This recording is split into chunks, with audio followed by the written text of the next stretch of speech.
We're back. Take two for Take today. two. Take two. We had some audio problems, but we fixed them. So here we are, nice and clear and crisp. Yes, take two. Anyway, thanks for coming back, guys.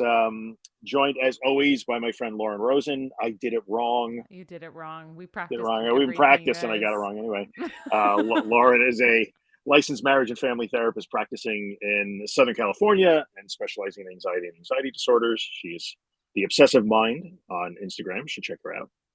Uh, And if you're coming from my side, this is the one and only Drew Linsalata, the dot anxious dot truth on Instagram, the anxious truth. He writes he's in grad school and he's going to be a therapist in the great mm, state of New York. So check him out if you haven't yeah. already. Thank you. Appreciate it. So we get together once a month and we do these little chats, always related to anxiety recovery, and that sort of stuff. And today we're going to talk about the RP and ERP and why it is literally the most important part, even though if you're watching right now, you might not know that. Yeah, most people are so focused on the exposure part. And I wonder, I'm obviously so curious as to your thoughts on this. One of the Mhm. things that strikes me is that it often, when we're talking about exposure and response prevention, Mhm. we often shorten it to exposure. And I think that that leads to a lot of misconceptions about the process, don't you? I think so because a lot of people hear the word exposure therapy. It's exposure therapy, and we leave out the other part. And it was interesting because when I was actually writing The Anxious Truth, it dawned on me like, oh, wait a minute, I have to write about the RP part. Like everything is ERP. It's not just ERP. It's not just for OCD anymore. Yeah. All exposure is ERP in the end. Yes. Yeah. Yes. Including So, if we look at things like uh, PTSD and trauma treatment, if we're doing prolonged exposure, mhm. what's implicit in the discussion are the safety behaviors that people are doing secondary to the sometimes when they are facing triggers Yeah. coming into treatment. So I think like kind of the overarching statement or to get us kicked off is a lot of people know about exposure. So in my community for sure. And I get every day like, I don't know, I'm doing all the things. I'm doing all the things and nothing is changing. And I think the first misconception is no, I'm doing all the things, but I still feel afraid or I still feel discomfort. It's not working. So the first misconception about ERP or exposure response prevention is that you have to find a way to do the exposure without being uncomfortable. That's what a successful exposure is. That's not what a successful exposure is It is at not. all. I mean, it's Mm-mm. a happy thing when it happens, I guess. Nobody wants to feel like crap, but that's not the goal. No, in fact, it can't be effective if it's not. And Thank you. ultimately, if you're not feeling some anxiety or some discomfort when you're either doing planned exposures or sort of rogue, unintentional uh, Life, aka life life. Yeah. exposure. Yeah, exactly. Yeah. That at some point, in order to get better at feeling anxious, you have to practice feeling anxious differently. Yeah. So the whole point of the exposure, which is probably I'm glad we're bringing this up first, is to feel uncomfortable. You're Yep. doing it to feel uncomfortable, and I think a lot of people they get confused and they think, oh, exposure is where I learn to do this thing without being afraid, or I learn to do it without panic, or I learn to do it without feeling the need to engage with my compulsions. But that's not how that works at all. No, You're yeah, you're that's the intentionally trying to come up point. Yeah. against that, right? Yeah, you're trying to confront that in a way. So Yep. the RP, what does RP stand for in ERP? Well, it stands for response prevention as well, you know. Well, Um, but I think and the responses that we're talking about vary in name based on the disorder that you're talking about. In mhm, OCD and BDD, those are compulsions. In generalized anxiety, social anxiety, phobias, agoraphobia, panic disorder, we call them safety behaviors. mhm. And ultimately, they're the same thing. So the response, when we're talking about response prevention and exposure, we're not talking about prevent. The response isn't the anxiety. We're not trying to prevent the anxiety or the fear or the discomfort. We're trying to prevent the things you do to minimize that. Yep. Yep, Yeah, exactly. So, do you think it'd be helpful for people if we talked about what that can look like depending on the disorder? Maybe some sure. examples. Yeah, totally. Yeah, absolutely. Let's do it.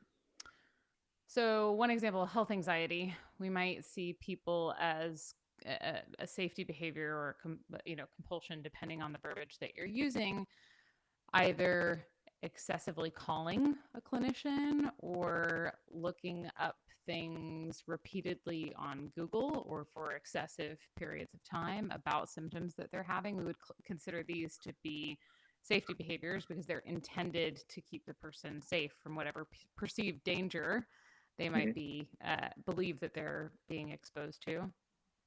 What's another one? Okay, that's a good one. So if you are, for instance, if you're dealing with panic disorder and you are going into situations that you think might trigger your panic, the response prevention, the responses that we're trying to prevent you from engaging in would be calling your significant other or your friend to talk you through, or snapping a rubber band, or sniffing essential oils, or having your mints or your cold water, or running back home. Probably the Mm-hmm. biggest response that we're trying to inhibit is don't run back home and escape the exposure because you feel anxious. So the response isn't the anxiety. We want that response. We just don't want you to respond to it. Yes, the response Yeah. that we're looking to prevent is the response to the anxiety, not the anxiety itself, like you said, for sure. Yeah. What about an Uh, OCD? Clearly, ERP coming out of the OCD community. It's not just for OCD. I'm not kidding. That's not. That's everything is yes, ERP. agreed. Yeah. So in OCD, let's take for instance harm OCD, somebody who let's take specifically hit and run. So if you are driving and you feel a bump in the road, you're like, oh my gosh, does that mean that I hit somebody? A compulsion or the response that we're trying to prevent would involve going back, driving back to check and see if there are police or if there's somebody lying in the middle of the road. You might also check the news when you get home or check your car to see if there are dents in it, or you might even just ruminate a whole lot about it. Like go over and over the memory in your mind to try to make sure that you didn't actually hit somebody. Hmm. And we don't want to do that. So response We prevention don't. is don't do that. Right. I know you want to do all those things. Don't do those things. That's the prevention of the response. Yes. Yeah. Because, and I think, well, we can go back, we can get to this later, but because of the fact that those are the things that are impairing your life, not the thoughts, not the feelings, it's the behaviors that are causing all the trouble. And those behaviors also increase the anxiety in a sad turn of Yeah. events. That's true. I mean, they may decrease the anxiety immediately on the short term, but on the long term, it's pouring gas on the fire. Right. And oftentimes, even in the short term, it does Mm. feed them, which is kind of cruel, but it's true that if you're ruminating about something, for instance, the likelihood that you're going to come to some conclusion that's going to Right. satisfy you and get rid of your anxiety is exceedingly low. Hmm. I bet that's probably true in those instances where the anxiety is based on trying to answer the unanswerable or know the Mm-hmm. unknowable. Yeah, like existential Trying. OCD or yeah, Yeah. that's absolutely true. What about like social anxiety? What's a good safety behavior in social anxiety? I think social anxiety is a little bit different sometimes. The more I learned about social anxiety as that sort of shame based disorder, like most people describe social, and people way smarter than me have educated me on this. I can't take credit for this, but so most people think that social anxiety is the fear of being judged or somehow being evaluated, and so much of it stems from the fact that it's not don't look at me, it's don't see me. I don't judge me, it's don't see me, because I see myself as inherently broken, I see my flaws, I see myself as unworthy, and if you look at me and examine me, you will see that too. So that was the way it's been described to me by quite a few people in the social anxiety community, and that makes a whole lot of sense. So I would think in social anxiety, it is the safety behaviors or those responses that we're trying to inhibit would be to try to cover up those perceived flaws. Um, Mm-hmm. I won't speak because I think that I never make sense. I'm not entertaining enough. I'm boring. So I just Mm-hmm. won't speak. Well, in that situation, you'll have to take the risk that you are going to bore somebody. Yep. So, yeah, it can be really nuanced, but I think that's a good social anxiety. I won't speak or I won't eat in front of people because then they'll see I'm not refined or I'm awkward. And I see myself that way, so I don't want you to see me that way. So I won't eat in social situations. Totally. Or I'll Yeah. ask my safe person for reassurance about how I acted in that the situation.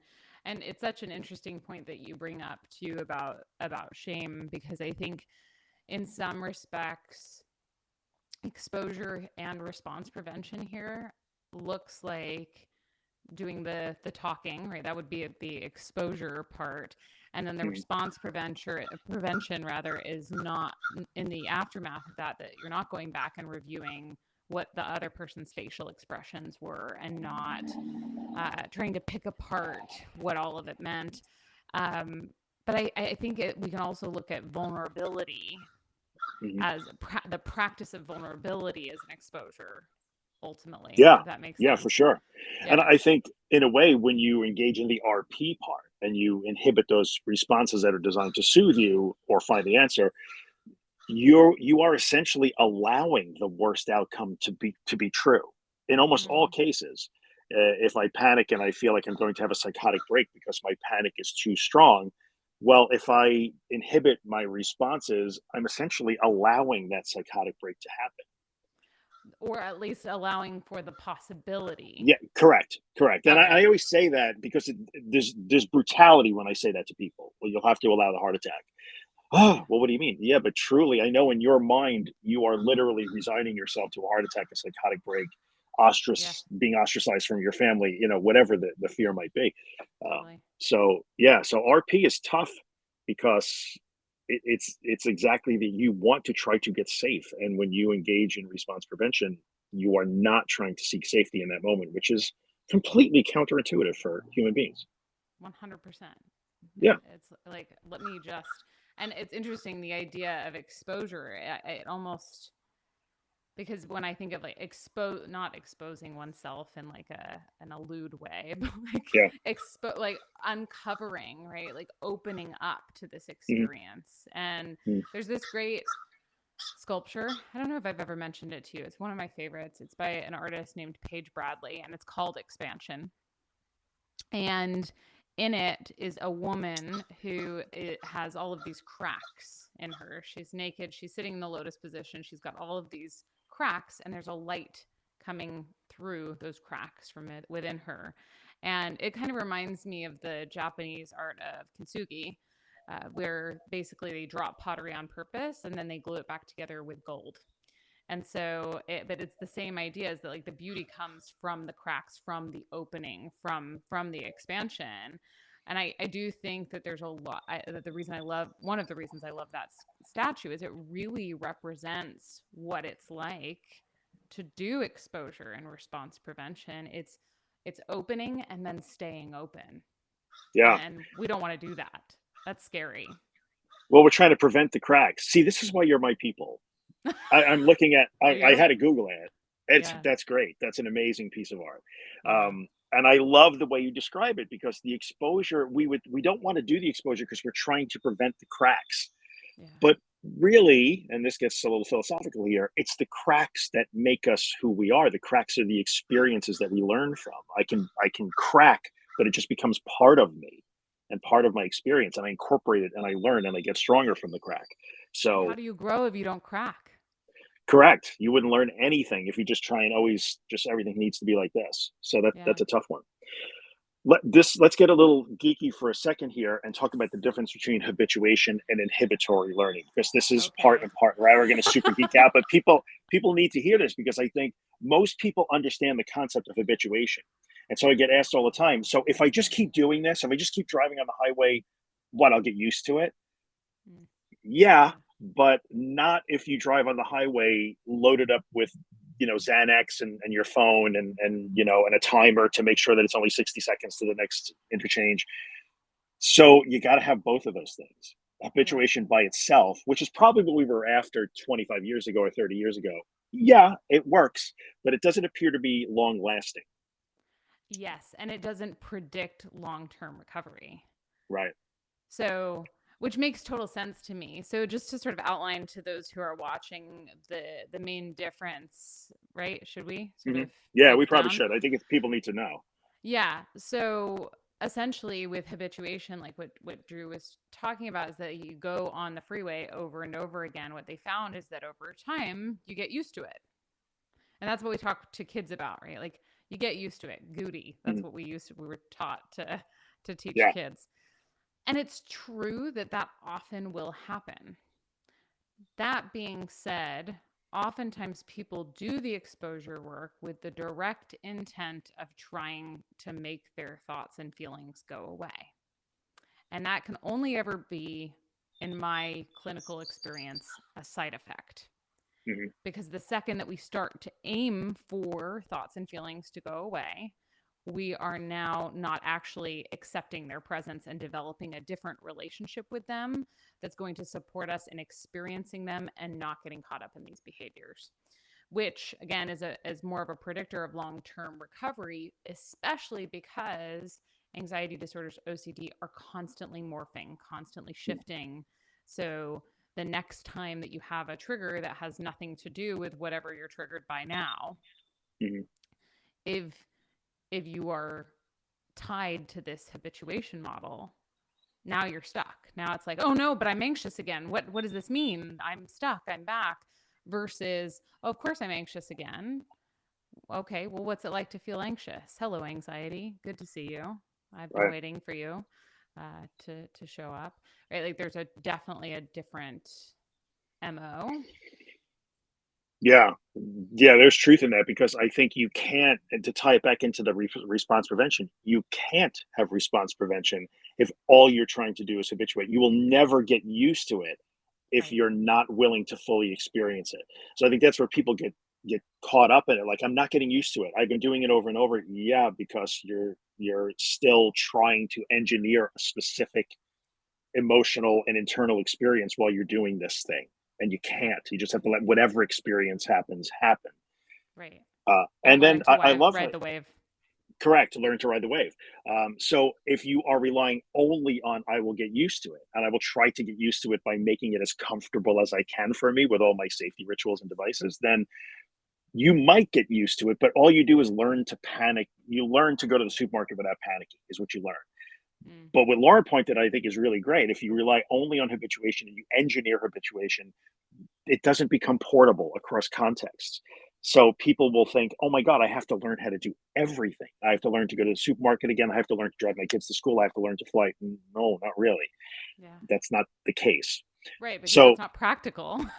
no, that wouldn't be practical. It would take us all forever to recover. That clearly doesn't happen. So, why doesn't it happen? So, inhibitory learning, we're getting a little geeky here, but that's the part where you inhibit your response, the RP, and you learn the lesson, literally inhibitory learning, that whether I do these things or not, I wind up okay. Everything Yes. works out. Yeah, I can handle this. Yeah, and I'm actually talking about or I was just talking about this with some colleagues for we're working on a presentation, and there's so many cool parts of inhibitory learning. I also want to give a nod toward acceptance and commitment therapy because Hmm. I think it's sort of habituation from the nerdiness point of view. Habituation leads to inhibitory learning, which leads directly into ACT.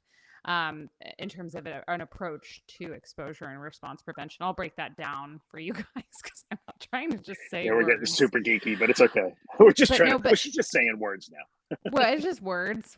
But no, it is really important because so if we look at inhibitory learning theory, the model changes from how do we get used to this to how do we get better at feeling distress? How do we get better at the skill of distress tolerance? Right. And what happens is that from the habituation standpoint, if we the idea is that we extinguish a response. So we think Hmm. Pavlov and his dogs. If you ring a bell with the food, right, the Hmm. dogs are going to begin to salivate when you ring the bell. If you stop presenting the food to the dogs with the bell, then over time, that connection will loosen and Hmm. they will stop salivating, right? So that response will stop. From an inhibitory learning perspective, it's not because that initial association goes away, right? The dog still has this proclivity to experience the bell as indicative of the food. However, another association becomes stronger. Yeah, right? that's so important. Right? Yeah. Yeah. You're learning. It's a inhibitory learning theory is really about learning. And you're learning over time that you can feel anxious and terrified when doing this. You can laugh and also feel anxious. You can Hmm. um, not feel anxious. You can, like, there are all of these different experiences that you are capable of having. Now, and there's much more to inhibitory learning theory in terms of unpacking it, but I think that this is where I tend toward the ACT model because ultimately, I think it's less about even learning that things go differently and just being totally and utterly willing to feel all your feelings and have all your thoughts. Yeah, it's That's that real willingness. freedom. Yeah, the willingness. So it's so important when you're engaging in exposure and response prevention. I did a podcast episode on this. Willingness, and that's big in the ACT world, is such a key component. I have to be willing to have a full set of not just external experiences. I'm on the highway or I'm repeating my trigger words in the mirror, but a full set of internal experiences. I feel fear, I feel discomfort, I feel uncertainty. You have to be willing to experience all of them, and then you will learn from them. Yes. And then they Yeah, cease to bother you. Then they can be there and you can yeah, non judgmentally witness them instead of wishing them away, which is the whole problem from an ACT perspective, is that we're constantly resisting the presence of yeah. these things that are inevitabilities in life. And it's interesting. I met with somebody yesterday who's at a point in their recovery where I can go over the list of exposures that we've worked on, and she Mm. can say, yeah, so I totally feel anxious when that comes up, and but it's okay. And And like, so it's not that it goes away, it's that all of a sudden it ceases to matter that you're anxious. and that's what leads to the extinguishing or the extinction of the safety behaviors. Now I don't feel a need to save myself from a panic attack anymore.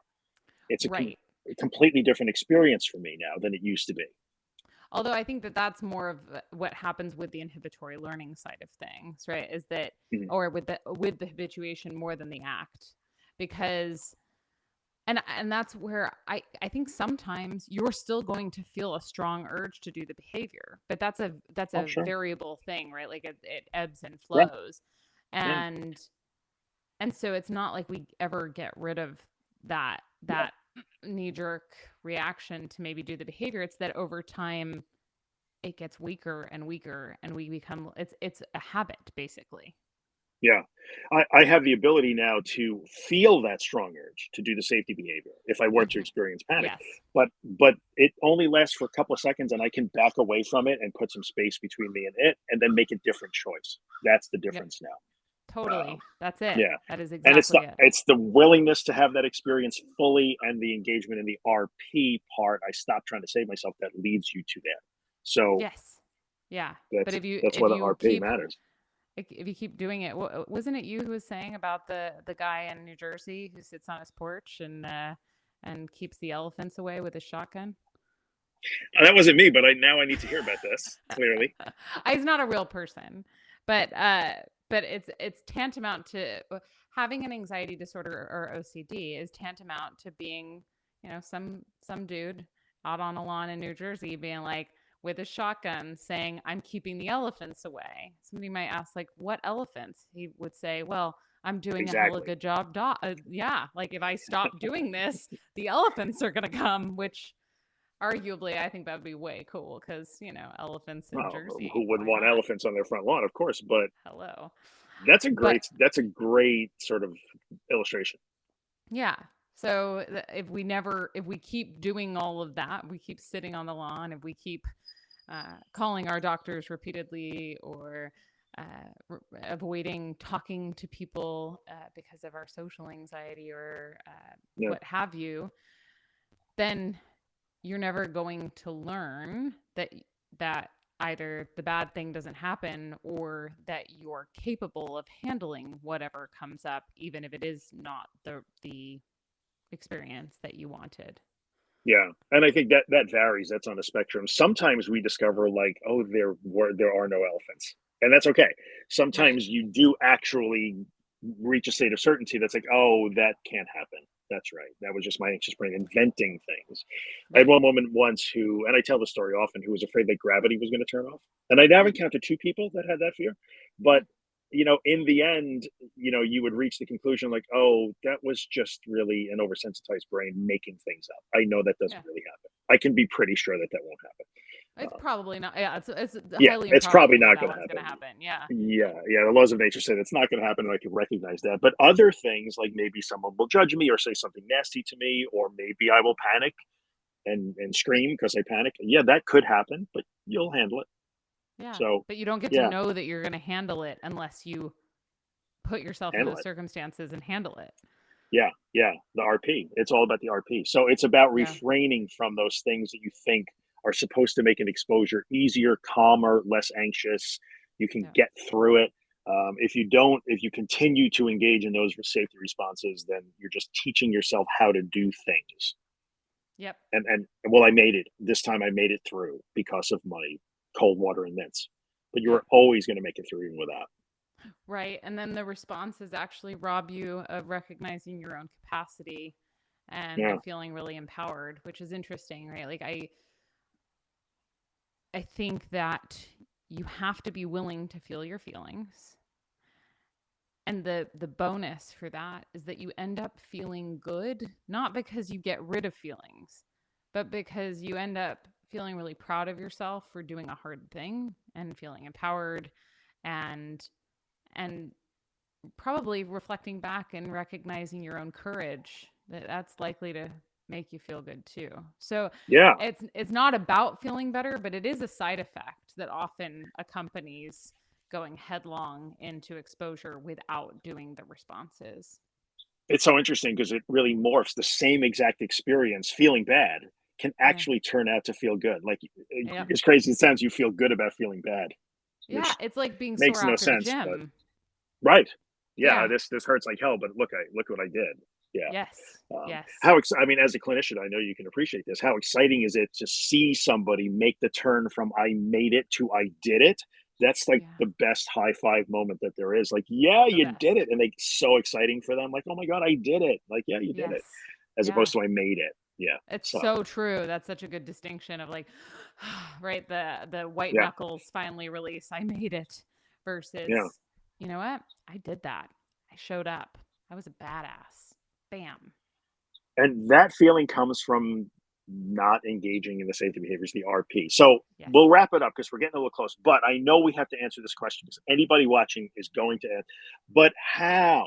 But how, Lauren? How do I not call my husband? How do I not snap my rubber band? How do I not run home? Mm. That's always the $100,000 question. Okay, I understand, but how? How am I supposed to do that? Well, Get another two I, hours? yeah, right. No. But I thought of elephants again, and how do you eat an elephant? Yeah, like one bite at a time. One bite at a time. We were Yeah, talking about this on one of the episodes that we've done, and you were talking about, I think it was last episode actually, taking one step at a time toward doing the exposure of going into work. It's just yeah, okay. Right now, I'm just tying my shoes. Right, that's all I'm doing. I'm tying my shoes. So right right. now, I'm not calling my husband. Instead, I am breathing in, and then I'm breathing out, and then I'm noticing that the tree is swaying in the breeze, and you know what I mean? Yeah, yeah. That's really great. How do you do it? Is break it down if you have to. There's no harm in that, Yeah, because any time that you do even part of that and move toward, because people will say like, "Oh my God, how am I ever going to go back to work and sit for 8 hours? That seems impossible." Well, yeah, that's because you're imagining a full 8 hour shift, 5 days a week, full time, like you went from housebound immediately to back to work, and you build it back up. yeah, It doesn't matter how small the step is. If you're experiencing fear and discomfort while you take it, you're learning. It's okay. You're making progress. So one yeah. little bit at a time. And you got to be brave. There's no Mm, there's no way around that. There's some courage in this. for sure.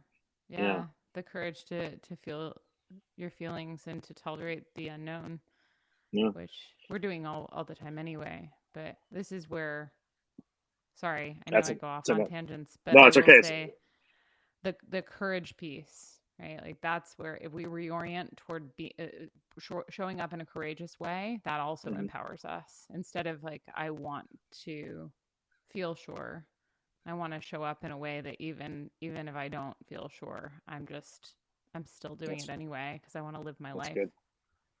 Yeah, that's really good. It's really good. That was worth the price of admission right there.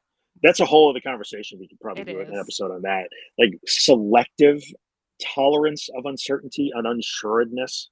We're Yeah. uncertain about 95% of the universe. Most of it, we're like, Yeah. we don't even think about that uncertainty, but some gets sticky. We can talk about that in Yeah. another one. I Why? think that Why would be is a that? great idea. Maybe good. Why? Right? Why do we only tolerate certain unknowables? Yeah, I totally agree. And I'm wondering too, there might be another RP and ERP one that where we talk about what the problem is with the responses. Does that Yeah, make that's good. sense? What? Yeah. Why are the responses problematic? What does that? What does it Yes. do? All right, Yeah. so that might be the next one. We'll follow up with why are the RPs? Why are the R's bad? Why do we R with a line through it? Why do Yeah. we not want the R's? So, Exactly. all Love it. right, that'll be our next one. Good. We already have a topic. So now we have two topics to talk about. It's good. We're Done. all set. We're good until like August now. Damn. Anyway, Watch out, for those world. of you who, yeah, hung on through the whole 30 minutes, we appreciate that. Hopefully, Yeah. it's been helpful. This is always on my YouTube, so I mean, I don't bother posting them on Instagram because Instagram hates 30-minute video. No one's going to watch it. Yeah. So I put them on YouTube. They're always going to be here. You can always come back, ask questions or whatever. If it's a question for Lauren, I'll try to relay it over. And I've been trying to We'll post do our on my best. page too. So on YouTube, but so Yeah. hopefully, yeah, I'll do that Oh yeah, too put them and up. So one for way or sure, if you're another. watching on YouTube, I'll put a link. You have a YouTube, don't you? I do. All right. Yep. So I'll put a Yep. link to Lauren's YouTube. You can find him there too. Post them there. You should totally do that. Anyway, if you guys have questions or comments, let us know. And if Please. you're not following Miss Lauren on Instagram, she is at The Obsessive Mind. You should totally do that. And that's your website too, theobsessivemind.com, right? It That's a good name. is. That well, Yeah. thank you. And Yeah. Drew's theanxioustruth.com, and you really should follow him on Instagram. He comes up with great content all the time. And the.anxious.truth. And here we are. And one day we'll do an episode on. I just remember the first time you were literally sitting in a chair, I think, in your office, holding up a whiteboard with a sign on it that was like, "Yes, what's on that sign?" And that was like 2 years ago, and I followed you when we just started communicating back and forth. They're like, "She gets it. She gets it. This is a good one." So I'm so happy to be able to do these with you. It's one of Likewise. the Thank coolest you. parts of the month, so it's really great. All For right, me guys. too. Yeah, thanks for coming by. We'll see you on the next one. Later. See you then. Bye.